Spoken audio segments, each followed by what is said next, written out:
Obviously, this was gonna be a Yammie video. What, did you think I was gonna let some Harley simp touch this Triumph video? Yep, you knew it when you clicked on the video. 12 minutes of Papa Yam sounding off about everybody's favorite motorcycle manufacturer. We all know they make the best sport bike money can buy in the Daytona 675R. I mean, it's so goddamn good. I've bought 3, and despite me taking my current Daytona through hell and back at the track, it refuses to die. It literally gets about 5 seconds to warm up and then spends 30 minutes at Redline ripping session after session. What can I say? It's just that good. But we're not here to talk about the Daytona as much as I might want to. We're here to take a look at the Street Triple line of motorcycles. But I mean, for all intents and purposes, we're going to talk about the Daytona because the Street Triple shares a lot of design architecture and features from that bike. The Street Triple, for those of you who don't know, is the racy naked bike offered by Triumph that is a tad bit polarizing in the looks department. More on that later. But you know the drill. Today we're going to be taking a deep dive on the Street Triple. We're going to tell you everything you need to know about the bike and which one you should get. This is pretty well timed as well, seeing as we've just had a Street Triple up for grabs on YammieNoob.co that was just delivered to its new owner in Michigan. So for those people out there who think this is some scam for some reason, here's photographic evidence. Look at him. Look how happy he is. But before I can indulge my inner Triumph fanboy and gush endlessly about the next level goodness of their triple power plant, I need you guys to take a second to go look at your motorcycle. Don't worry, I'll wait for you while you walk out to the garage, or if you're on mobile, you can just take me along with you. Doesn't it all look good with those sweeping lines? I see you got a sick pipe on there too. I bet that thing sounds pretty killer. So many little nice odds and ends. Just take a second to drink it all in. But what's that big ugly plastic thing hanging off your handlebars? I mean, you spent the money to make this bike look so cool just to put that thing on your mount? Well, if you're sick of looking down at a phone mount from the Stone Age, Rockform has you covered with their super low profile mount and phone case combo. They made their base out of high quality materials and they put in a lot of effort to make it as low profile as humanly possible. And thanks to their case design, it'll hold your phone in place when you hit a speed bump. But when you drop your phone off the bike, you can rest assured that the drop tested case will cradle your device a whole lot better than you do with your darn butterfingers. It's okay, your papa still loves you, and to prove it, when you click the link down below and use the code YN25, you'll get 25% off your whole order. So do yourself a favor, order up a phone mount from Rockform and get it going with YN25 with 25% off your order by clicking the link down below. Thanks for them for sponsoring this video. Now let's get into it. Now here's the thing, I'd like to get into how gosh darn good the Triumph Triple is. We've got rules here, so we've got to first understand where the Street Triple comes from. Now, the first Street Triple was actually available in 2007, offered as an alternative to the Speed Triple 1050, which came way before it. The 1050 was a bit of an ungainly animal. Don't get me wrong, it was still a great bike, but it was more of a sledgehammer. It was big, heavy, powerful in a straight line. However, when you tried to push it, it left a little bit to be desired in my opinion. So Triumph went back to the drawing board and worked on a secret project bike. They played their cards pretty close to their chest. No one had any idea what was coming, and a bunch of leaked design documents and photos didn't really help either. What they saw was just a smaller Speed Triple, but what they got was something very, very different. What hit the streets in November of 2007 was basically a naked Daytona, since the Street Triple used the same 675cc inline triple cylinder engine that has become synonymous with Triumph thanks to one certain YouTuber. I'm not sure who that guy is, but I bet he's a good guy.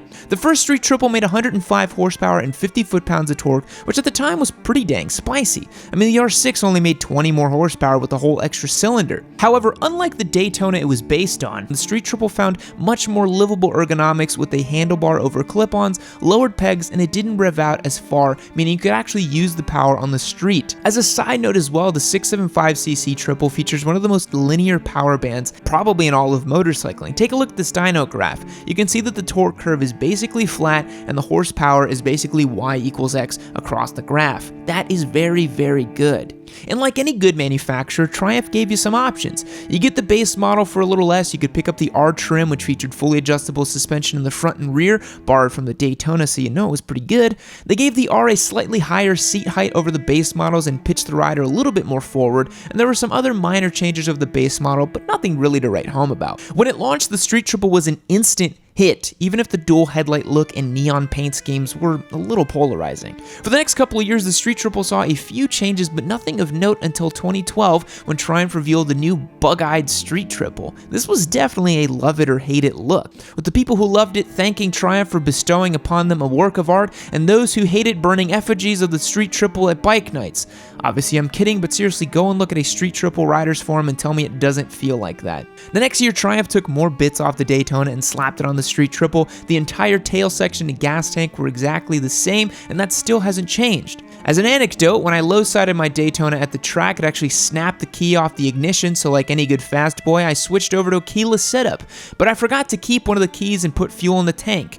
In a rush to get back out to the track, I borrowed the gas tank from the giveaway Street Triple, which was a 2019 by the way, which is 5 years older than my race bike, and it was a perfect fit. So even after they pulled the plug on the Daytona, they're still parading its corpse around in the form of the Street Triple. I mean, come on, Triumph. You clearly just want to make another Daytona, but this time, do the decent thing and make more than 765 of them, please. I get the joke, I get the whole thing, but I want the bike. I know I could sell oodles of them. Actually, as a fun fact, we've got a little bit of a surprise coming. I may or may not be having a Daytona 765 coming my way, but I digress. The 2013 Street Triple's engine was largely unchanged, but they did tinker with the transmission, making first gear significantly taller. They also ran the exhaust underneath the bike, which is both a way to comply with tightening emission regulations and lowering the center of gravity to push it forward. They also managed to trim a good 6 pounds down from the 400 pounds even to 394 dry. This was also the first year where I honestly would recommend that you don't modify the exhaust at all. Sure, it's a little bit corked up from the factory, but between the characteristic induction howl and the bassy tone that the exhaust already has, I'll just save the money and keep the stock system. Plus, then you don't have to worry about a new tune or any of that good stuff. In 2015, Triumph continued its slow process of turning the Street Triple into the Daytona. By giving the Daytona seat and slapping on the Triple, along with the quick shifter came standard in the RX package. However, the biggest change to the Street Triple platform came in 2017 when Triumph announced they would replace the 675 power plant with the 765cc Moto2 derived Triple that makes 113 horsepower in standard trim, 118 in R trim, and 123 for the super fancy RS trim. There's a couple of other differentiators between the bikes. The suspension is the biggest difference, with the S featuring a bit of a budget suspension, the R featuring fully adjustable Showa forks and a KYB rear shock, and the RS featuring the Öhlins rear shock. The RS also features a quick shifter, Pirelli Supercorsa SB tires, and some extra electronics so you don't yeet yourself into the sun. Here's a nice little way to think about it. The RS is basically a race bike with street ergos, the R is a very, very good naked bike, and the S is the Triumph Street Triple you already have at home. For the UK A2 licenses, there's also the 660 version of the R, so you poor souls across the pond can enjoy that Street Triple goodness. There are also a couple of changes made to the 2020 to the RS to make it a little bit better, but they didn't change the power of the bike, so who cares? They also added the angry little eyebrows to the bike, which again, you're either the biggest fan in the history of ever, or you hate to see them with every fiber of your soul. There is no in between. You could also get yourself a lowered seat height version, but you really shouldn't. Trust me on that. The Street Triple also has some racing pedigree now too, as if it didn't before, but in 2019 the entire Moto2 class for MotoGP switched over from the Honda CBR 600RR engine to the 765 Triple. So there. Now this is usually the part where I say if you get one what problems you might encounter, but if I do my job right, you're already going out and getting one, so what are some things to look out for on your new bike? Well, as much as it pains me to say it, the first generation Street Triples were not so great. If the cam chain tensioner doesn't fail on you, the electrical system probably will. The ignition pickup coil might fail on you, keeping from starting the bike, and according to motorandwheels.com, there's a front brake of death problem, which I can only assume means the front brake might seize on you, sending your ass over tea kettle.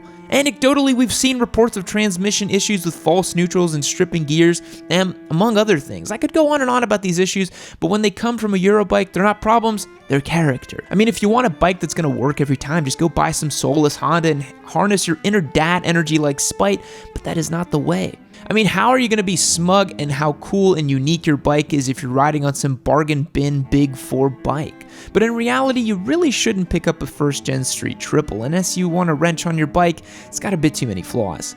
By comparison, the second-gen bikes are way more reliable. The biggest issue is a faulty regulator/rectifier, which could lead to something as benign as your low fuel light coming on even when you're topped up on gas, to killing batteries and the bike not starting. But that's a solvable issue at your dealership. Some bikes have an issue with the headlight, which causes the headlights to turn off for both high and low beams. This again could be a super simple fix with some new fuse, or rather in some cases other riders have reported melting wires and shorts. But as far as catastrophic engine failures, the modern Street Triples are way better, and they only got more pulled together with the release of the 765 engine. But Papa Yams, there's so many bikes to choose from. I need your guidance. Which Triple is the best Triple? Well, my young squid, you must go and buy a brand new Street Triple 765 RS5 RS, obviously. It's just too good. It's got the quick shifter, the DOT race tires, the fancy TFTs, and all sorts of electronic goodies. But seriously, if you can, you should really be looking at the RS just for the quick shifter alone. My biggest gripe with the R we gave away on YammieNoob.co, speaking of which, if you want to win a free bike, that's the best place to do it. I'm giving away 6 motorcycles right now.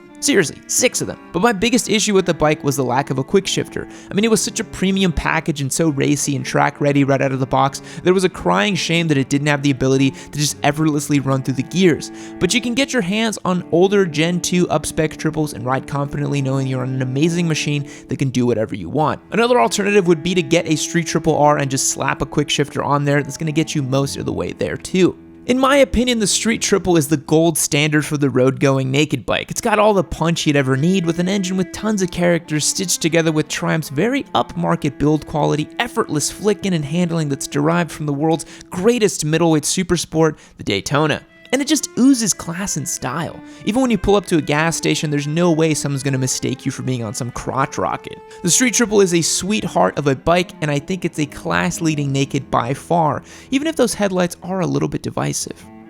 So real bummer, this video is actually over, but you're in luck. There are hundreds of other Yammie Noob videos you can go and check out. Hit this one right over here. Watch it. Do it for Yammie-chan.